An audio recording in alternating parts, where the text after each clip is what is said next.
രണ്ടോ മൂന്നോ കാര്യങ്ങൾ പരിമിതമായ സമയത്തിനകത്ത് നിന്നുകൊണ്ട് പറയാനാണ് ഉദ്ദേശിക്കുന്നത്. അള്ളാഹു നമ്മിൽ നിന്നും ഇത് സ്വീകരിക്കട്ടെ. SKSF-നും മഹത്തായ സമസ്ത കേരള ജമിയത്തുൽ ഉലമക്കും പ്രത്യേകിച്ച് അഹ്ലുസുന്ന വൽ ജമാഅത്തിൻ്റേതോ ഇസ്ലാമിൻ്റേതോ ആയ ആദർശമല്ലാത്ത മറ്റൊന്നും പറയാനില്ല എന്ന് നമുക്കറിയാം. അഹ്ലുസുന്നയുടെ ആദർശം തന്നെയാണ് നമ്മുടേത്. അത് ഇസ്ലാമിൻ്റെ ആദർശമാണ്. ഇസ്ലാമിൻ്റെ ദർശനങ്ങൾ, അതിൻ്റെ സിദ്ധാന്തങ്ങൾ, കാഴ്ചപ്പാടുകൾ ഈ പ്രകൃതിയുടെ കാഴ്ചപ്പാടുകളാണ്. മനുഷ്യനും പരിസ്ഥിതിക്കും പ്രകൃതിക്കുമെല്ലാം അനുയോജ്യമായ നിലയിൽ ഇതിൻ്റെ എല്ലാം സംവിധായകനും വിധാതാവുമായ അള്ളാഹു ക്രമപ്പെടുത്തി വ്യവസ്ഥപ്പെടുത്തിയ ലോകവീക്ഷണത്തിനാണ്, പ്രാപഞ്ചിക വീക്ഷണത്തിനാണ്, മാനുഷിക വീക്ഷണങ്ങൾക്കാണ് ഇസ്ലാം എന്ന് പറയുന്നത്. അതിൻ്റെ ഒരു ഭാഗവും ന്യൂനതയോ കുഴപ്പമോ കുറവോ ഉള്ളതാവുകയില്ല. നമ്മുടെ സമൂഹം ഈ മണിക്കൂറുകളിൽ, ദിവസങ്ങളിൽ എന്ന് പറയുന്നത് പോലും പുതിയ കാലത്ത് അത്ര ഫിറ്റായൊരു പ്രയോഗമാവണമെന്നില്ല. ഓരോ മണിക്കൂറുകളിലും മിനിറ്റുകളിലും വാർത്തകളും വിഷയങ്ങളും മാറി മാറി വരുന്ന കാലമാണ്. ഒന്ന് രണ്ട് വിഷയങ്ങൾ നമുക്കൊന്ന് പരിശോധിക്കാം എന്ന് തോന്നിയിട്ടാണ് ഞാനൊരു ആമുഖം അങ്ങനെ പറഞ്ഞത്. നമ്മുടെ രാഷ്ട്രീയ നേതാക്കന്മാരും സാമുദായിക നേതാക്കന്മാരും ഒക്കെ ഏറെക്കുറെ ഇപ്പോൾ സംസാരിച്ചു കൊണ്ടിരിക്കുന്ന ഒരു വിഷയമാണ് ഇടയ്ക്കിടെ പുറത്തു വരുന്ന സ്ത്രീ പുരുഷ സമത്വവുമായിട്ട് ബന്ധപ്പെട്ട ചില വർത്തമാനങ്ങൾ. ഇന്നലെയൊക്കെ പല മലയാള മാധ്യമങ്ങളും അതാണ് ചർച്ചയ്ക്ക് വെച്ചത്.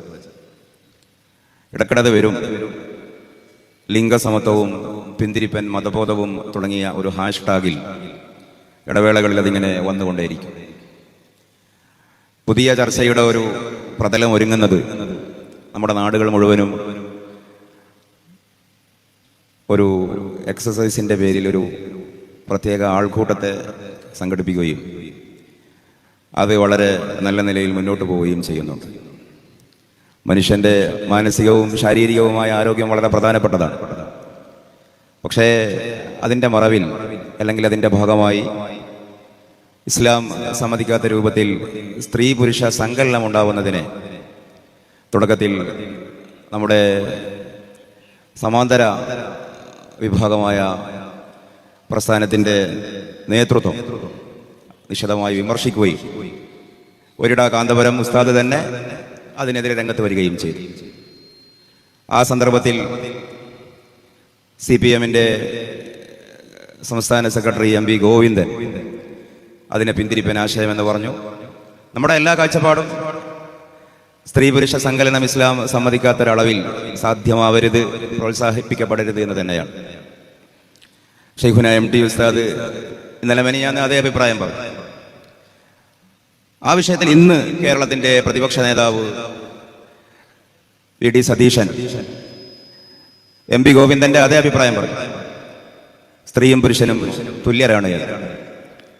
ഈ വിഷയത്തിൽ നമുക്കൊക്കെ നമ്മുടെ നിലപാടറിയാം.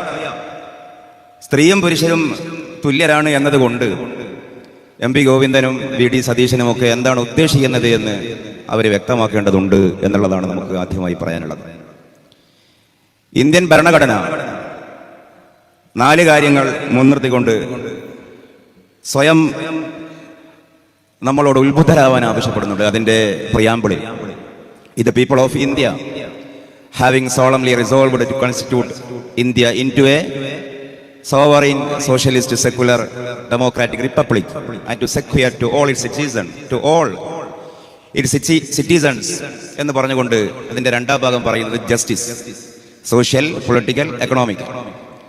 അതിനുശേഷം പറയുന്നത് liberty of thinking, expression, faith, belief and worship. അതിനുശേഷം പറയുന്നത് liberty of status and opportunity. ഈ പറയുന്ന മൂന്നാമത്തെ കാര്യം, equality of status and opportunity, സ്ത്രീക്കും പുരുഷനും സാമൂഹിക പദവിയുടെ കാര്യത്തിലും അവസര സമത്വത്തിൻ്റെ കാര്യത്തിലും ഭരണഘടന സമത്വം വകവച്ച് നൽകുന്നു എന്നാണ് ഇവിടെയുള്ള ബഹുമാന്യരായ രാഷ്ട്രീയ നേതൃത്വം ഉദ്ദേശിക്കുന്നതെങ്കിൽ അതിനോട് ആർക്കും വിയോജിപ്പില്ല. ഈ രാഷ്ട്രത്തിന്റെ നിയമം, ഭരണഘടന മഹത്തായ ഭരണഘടനയാണ്. ലോകത്തെ ഏറ്റവും മഹത്തായ ഭരണഘടനകളിൽ ഒന്നാണ് മഹത്തായ ഇന്ത്യയുടെ മഹിതമായ ഭരണഘടന. അതിലങ്ങനെ പറയുന്നുണ്ട്, equality of status and opportunity. പൊതുജീവിതത്തിന്റെ വ്യത്യസ്തമായ തലങ്ങളിൽ, പൊതുസ്ഥാപനങ്ങളിലും സ്വകാര്യ സ്ഥാപനങ്ങളിലും അതിൻ്റെ ഹെറാർക്കിയിൽ, അതിൻ്റെ ഏറ്റവും ഉന്നത തലം തൊട്ട് താഴെ തൂപ്പുകാരി വരെയുള്ള, അതിൻ്റെ MDO മുതൽ താഴെ ഇടയിൽ വരെയുള്ള ആളുകളുടെ പദവി വികേന്ദ്രീകരിക്കുമ്പോൾ അതിൽ ചില ആളുകൾ സ്ത്രീയാണ് അല്ലെങ്കിൽ പുരുഷനാണ്, അങ്ങനെ ലിംഗം നോക്കി, ജെൻഡർ നോക്കി പദവി നിശ്ചയിക്കാൻ പാടില്ല. ലിംഗാതീതമായി എല്ലാവർക്കും ഒരേ പദവി ഉണ്ടാകണം. അവസരം വികേന്ദ്രീകരിക്കുമ്പോൾ ഇത് സ്ത്രീ ആയതിന്റെ പേരിൽ കുറഞ്ഞു പോകാൻ പാടില്ല. സ്ത്രീ പുരുഷന്മാർക്ക് ഒരേപോലെ അവിടെ അവസര സമത്വം ഉറപ്പുവരുത്തണം. ഇതാണ് ഡോക്ടർ അംബേദ്കറും ഭരണഘടനാ ശില്പികളും ഉദ്ദേശിക്കുന്ന ജെൻഡർ ഈക്വാലിറ്റി, സ്ത്രീ പുരുഷ സമത്വം. MV ഗോവിന്ദനും VD സതീശനും അടങ്ങുന്ന കേരളത്തിലെയും ഇന്ത്യയിലെയും എവിടെയുമുള്ള ബഹുമാന്യരായ രാഷ്ട്രീയ നേതൃത്വം ഉദ്ദേശിക്കുന്നത് ഈ ഭരണഘടന പറയുന്ന ലിംഗസമത്വമാണെങ്കിൽ എവിടെ പരാതി? മതപണ്ഡിതന്മാർക്ക് അതേക്കുറിച്ച് പരാതിയില്ല. ഭരണഘടനയിൽ ഒരു നിയമം അനുശാസിക്കപ്പെട്ടാൽ രാഷ്ട്രം ആ കാര്യത്തെ നിയമമായി അംഗീകരിച്ചാൽ അതിലാർക്കും അഭിപ്രായ വ്യത്യാസമില്ല.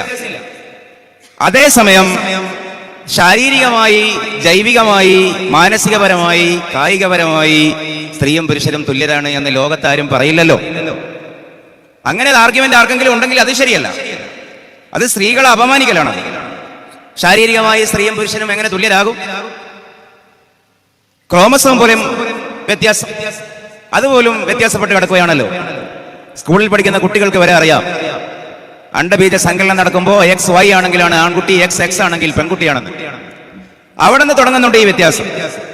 ശരീരസ്രവങ്ങളുടെ നോർമൽ കൗണ്ട് നോക്കിയാൽ സ്ത്രീയുടേത് പോലെയല്ല പുരുഷന്റേത്. നമ്മുടെ കുടുംബത്തിലൊക്കെ ഒരു പെങ്ങളോ ഭാര്യയോ പ്രസവിച്ചാൽ എങ്ങനെയാണ് കുട്ടികളെ വളർത്തേണ്ടത് എന്ന് പഠിപ്പിച്ചു തരുന്ന കാറ്റലോഗ് കൊണ്ടുവന്ന് തരുമല്ലോ ഈ ഹെൽത്ത് ഡിസ്പെൻസറിയിലൊക്കെയുള്ള ആയമാരൊക്കെ. ആ പുസ്തകം, കൈപ്പുസ്തകം മാത്രം മറിച്ച് നോക്കിയാൽ മതി. 4 മാസമാകുമ്പോൾ ആൺകുട്ടിക്ക് എത്ര വെയിറ്റ് ഉണ്ടാകണം, പെൺകുട്ടിക്ക് എത്ര വെയിറ്റ് ഉണ്ടാകണം, ആൺകുട്ടി എത്ര ഹൈറ്റ് ഉണ്ടാകണം, പെൺകുട്ടി എത്ര ഹൈറ്റ് ഉണ്ടാകണം, ആൺകുട്ടിയുടെ ഹീമോഗ്ലോബിന്റെ നോർമൽ കൗണ്ട് വാല്യം എത്രയാണ്, പെൺകുട്ടിയുടേത് എത്രയാണ്, ഒക്കെ വ്യത്യാസമാണ്. വെയിറ്റ് വ്യത്യാസമാണ്. ഓരോന്ന് വിശദീകരിക്കുന്നത് പോലും അനുചിതമാണ്. അത് ഈ പ്രബുദ്ധ സമൂഹത്തെ അപമാനിക്കലാണ്. പക്ഷേ ഇവിടെ സ്ത്രീയും പുരുഷനും തുല്യരാണ് എന്ന് ഉത്തരവാദിത്തപ്പെട്ട രാഷ്ട്രീയ നേതൃത്വം ഈ പൊതുസമൂഹത്തിന്റെ മുമ്പിൽ, പ്രബുദ്ധ സമൂഹത്തിന്റെ മുമ്പിൽ പറയുമ്പോൾ വിനീതരായി അതിന്റെ ഒരു വിശദീകരണം ചോദിക്കാൻ നമ്മൾക്ക് കടമയുണ്ട്, അവകാശമുണ്ട്. നമ്മളത് ചോദിക്കണം. ഇവരാരെയാണ് വിഡ്ഢികളാക്കുന്നുവെങ്കിൽ വിഡ്ഢികളാക്കുന്നത്? ഭരണഘടന മുന്നോട്ട് വെക്കുന്ന ആ കാഴ്ചപ്പാടിനെ കേരളത്തിലെ മഹത്തായ സമസ്ത കേരള ജംഇയ്യത്തുൽ ഉലമയുടെ ഉലമാക്കൾ എതിർക്കുന്നുണ്ടോ? ഇല്ല.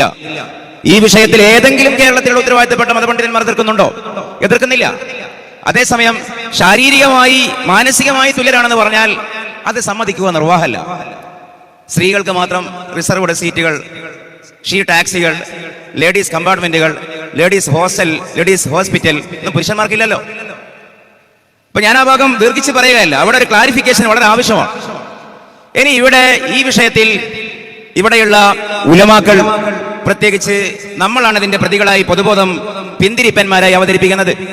നമ്മളെക്കുറിച്ച് അവർക്ക് പരാതി ഉണ്ടെങ്കിൽ മഹത്തായ പരിശുദ്ധ ഇസ്ലാമും സൂക്ഷ്മതയുള്ള അഹ്ലുസുന്ന വൽ ജമാഅത്തിന്റെ പണ്ഡിതന്മാരും കാലങ്ങൾക്ക് മുമ്പേ പറഞ്ഞ ആ സ്ഥിതിയിലേക്കാണ് ലോകം വരുന്നത് എന്നെങ്കിലും ഈ പറയുന്ന ആർക്കോ വേണ്ടി പുരോഗമനം പറയുന്ന ആളുകൾ ചിന്തിക്കേണ്ടതുണ്ട്. വളരെ വിനയാന്വിതനായി, വളരെ ബഹുവന്യരായ ആ നേതാക്കളോട്, ആ 2 പേര് നമ്മുടെ ഒരു ടാർഗറ്റിംഗ് അല്ല, അങ്ങനെ ചിന്തിക്കുന്നവരാണ് ഭൂരിഭാഗം ആളുകളും. അവരോട് ചോദിക്കട്ടെ. ഇപ്പൊ ഡൊണാൾഡ് ട്രംപ് അമേരിക്കയിൽ പുതിയ പ്രസിഡന്റായി ഉടനെ അദ്ദേഹം പല കാര്യങ്ങളും പറയുകയുണ്ടായി. ഗാസയെ സംബന്ധിച്ച് അദ്ദേഹത്തിന്റെ കാഴ്ചപ്പാട് പറഞ്ഞു. അതേപോലെ അവിടെയുള്ള കുടിയേറ്റ നിയമങ്ങളെ സംബന്ധിച്ച് അദ്ദേഹത്തിന്റെ തീരുമാനം അദ്ദേഹം പറഞ്ഞു. കൂട്ടത്തിൽ ലോകം ഏറെ ചർച്ച ചെയ്തൊരു വിഷയം ഉണ്ടായിരുന്നു. അമേരിക്കയിൽ ട്രാൻസ്ജെൻഡറിങ് സമ്മതിക്കുകയില്ല. അമേരിക്കയിൽ ഇനി മുതൽ സ്ത്രീയും പുരുഷനുമേ ഉള്ളൂ. അമേരിക്കയിൽ ഇനി പുരുഷനായി മാറുന്ന സ്ത്രീ, ട്രാൻസ് വുമൺ, ഇനി സാധ്യമല്ല. പുരുഷനായി, അതേപോലെ സ്ത്രീയായി മാറുന്ന പുരുഷൻ, ട്രാൻസ്മാൻ, അതും ഇനി അമേരിക്കയിൽ സമ്മതമല്ല എന്ന് വളരെ ശക്തമായി ഡൊണാൾഡ് ട്രംപ് അമേരിക്കയിൽ പ്രസ്താവിക്കുകയുണ്ടായി. നമ്മുടെ നാട്ടിൽ പോലും ആപ്ലിക്കേഷൻ ഫോമുകളിൽ പുരുഷനാണോ സ്ത്രീയാണോ എന്നായിരുന്നു ഇതുവരെ കോളങ്ങൾ. പക്ഷേ കുറച്ചു കാലമായി പുതിയൊരു കോളം കൂടി നമ്മൾ കാണുന്നു. Male, female, other. പുരുഷനാണോ സ്ത്രീയാണോ രണ്ടുമല്ലാത്ത വേറെന്തെങ്കിലും ആണോ? അവ ട്രാൻസ്ജെൻഡേഴ്സിനെ പരിഗണിച്ചുകൊണ്ടുള്ള കോളമാണ്.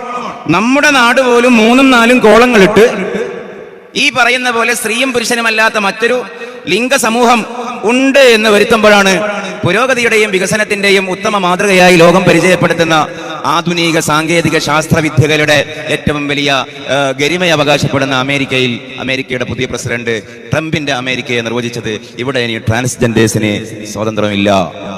എന്തേ വി.ഡി. സതീശനെ കാമാമിണ്ടാൻ പേടി? എന്തേ എം.വി. ഗോവിന്ദൻ എന്ന് പറയുന്നില്ല? പോളണ്ടിനെ കുറിച്ച് മിണ്ടാൻ പാടില്ല എന്നാണ്. ഇത് അമേരിക്കയുടെ മാത്രം വിശേഷമാണോ? റഷ്യയിൽ വ്ളാഡിമിർ പുടിൻ കഴിഞ്ഞ കൊല്ലം നിരോധിച്ചിരിക്കുന്നു. ട്രാൻസ്ജെൻഡേഴ്സ് പാടില്ല. എന്തേ കമ്മ്യൂണിസ്റ്റുകാർക്ക് ഒന്നും പറയാനില്ലേ? അത് റഷ്യയാണല്ലോ. എന്തേ കോൺഗ്രസ്സുകാർക്കൊന്നും പറയാനില്ലേ? ആർക്കും ഒന്നും പറയാനില്ലേ? മഹത്തായ സമസ്തകളെ നമുക്ക് ആദർശത്തോടാണ് ബഹുമാനം, ആശയങ്ങളോടാണ് ബഹുമാനം, സത്യത്തോട് മാത്രമാണ് പ്രതിബദ്ധത. ഇവരെന്തൊന്നും പറയാത്തത്? പല യൂറോപ്യൻ രാജ്യങ്ങളും ഈ ട്രാൻസ്ജെൻഡേഴ്സിനെ മാത്രമല്ല LGBTQ+ എന്ന് പറയുന്ന ക്യൂർ ആക്ടിവിസത്തെ മുച്ചൂടും പല 193 UNO അംഗീകരിച്ച രാജ്യങ്ങളിൽ 62 രാജ്യങ്ങളും നിരോധിച്ചിരിക്കുന്നു. എന്തേ കേരളത്തിൽ ചർച്ച വരാത്തത്? ഇവരാരെയാണ് ഈ വിഷയത്തിൽ മോക്ക് ചെയ്യുന്നത്? സ്ത്രീയും പുരുഷനും തുല്യരാണ് എന്ന് പറഞ്ഞല്ലോ. വിനീതമായൊരു ചോദ്യം കൂടി, ഈ സ്ത്രീയും പുരുഷനും ഇനി നിങ്ങൾ തന്നെ വരക്കുന്ന 3ാമത്തെ കളത്തിൽ എഴുതേണ്ട ട്രാൻസ്ജെൻഡേഴ്സും തുല്യരാണോ? ഇത് അവർക്ക് എന്താ ഒരു കുറവ്? ആണും പെണ്ണും ഒരുപോലെയാണ് ട്രാൻസ്ജെൻഡേഴ്സോ? നിങ്ങൾ പറ. കേരളത്തിലെ ഏത് ഔദ്യോഗികമായ രാഷ്ട്രീയ പാർട്ടിയാണ്, ഇന്ത്യയിലെ രാഷ്ട്രീയ പാർട്ടിയാണ് ദേശീയ നിർവാഹക സമിതിയിലോ സംസ്ഥാന നിർവാഹക സമിതിയിലോ ജില്ലാ നിർവാഹക സമിതിയിലോ മേഖലാ നിർവാഹക സമിതിയിലോ ഇന്നേ വരെ ഞാൻ ഈ സംസാരിക്കുന്ന സെക്കൻഡ് വരെ ഒരു ട്രാൻസ്ജെൻഡേഴ്സിന് അംഗത്വം കൊടുത്തത്, അധികാരം കൊടുത്തത്? പറയുമ്പോ നമ്മള് ദീന് പറയുന്ന ആളുകൾ മാത്രം പിന്തിരിപ്പന്മാർ. അത് ശരിയായൊരു വാദമല്ല.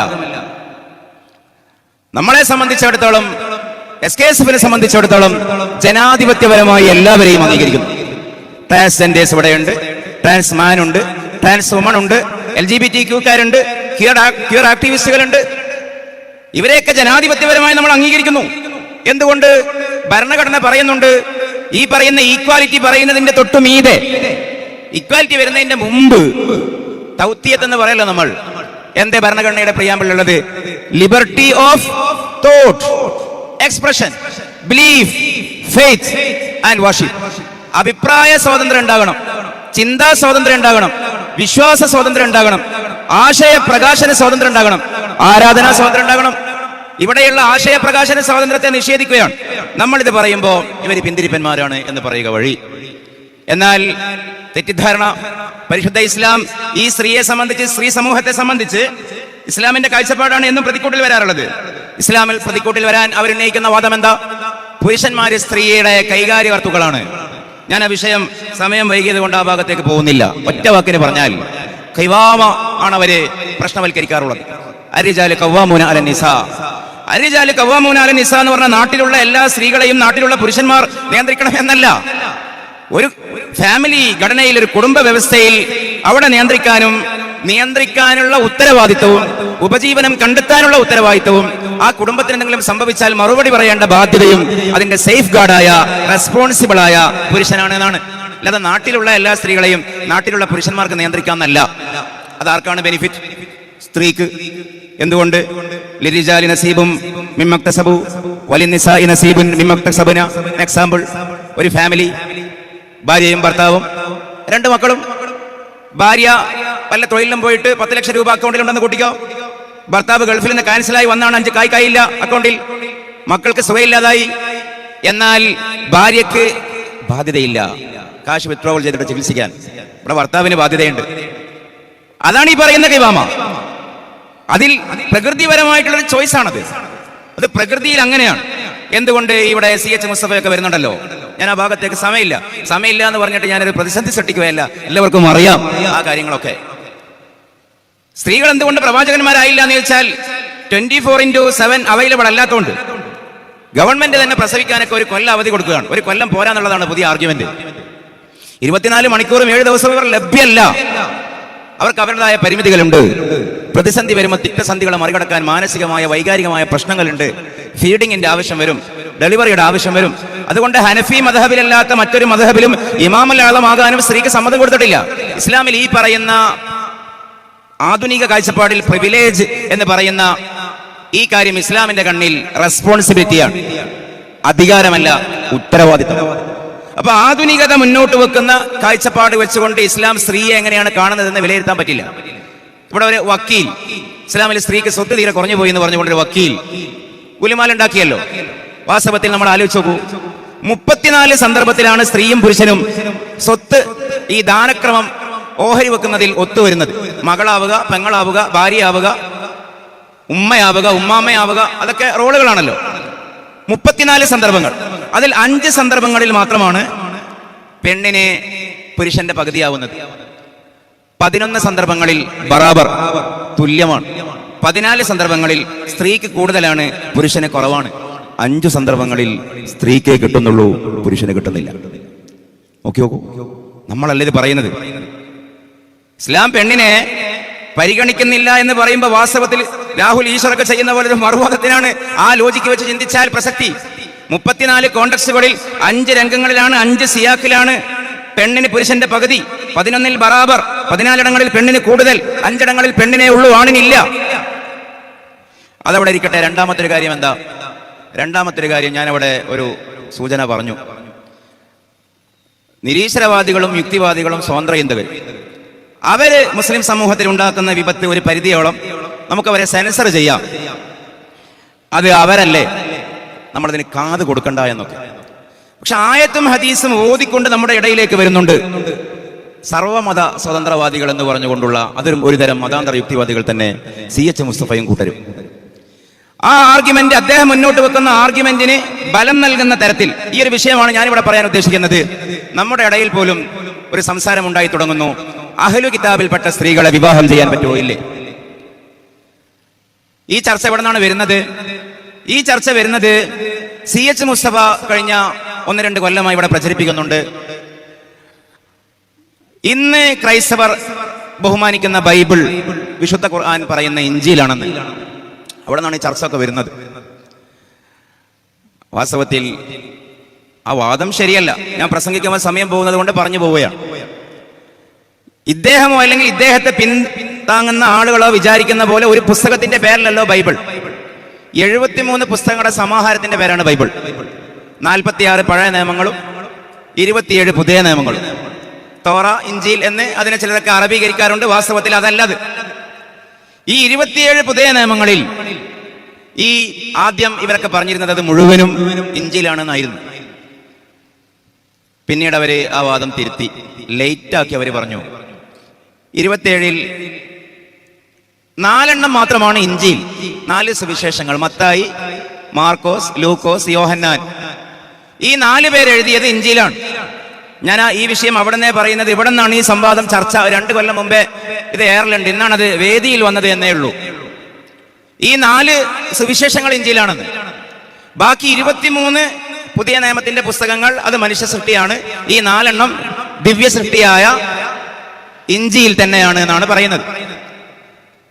അപ്പോ മുസ്തഫ മൗലവിയോട് അന്നും നമ്മളൊക്കെ തന്നെയും പലരും ചോദിച്ചിരുന്നു, നിങ്ങൾ എന്തേ 23 പുറത്താക്കി?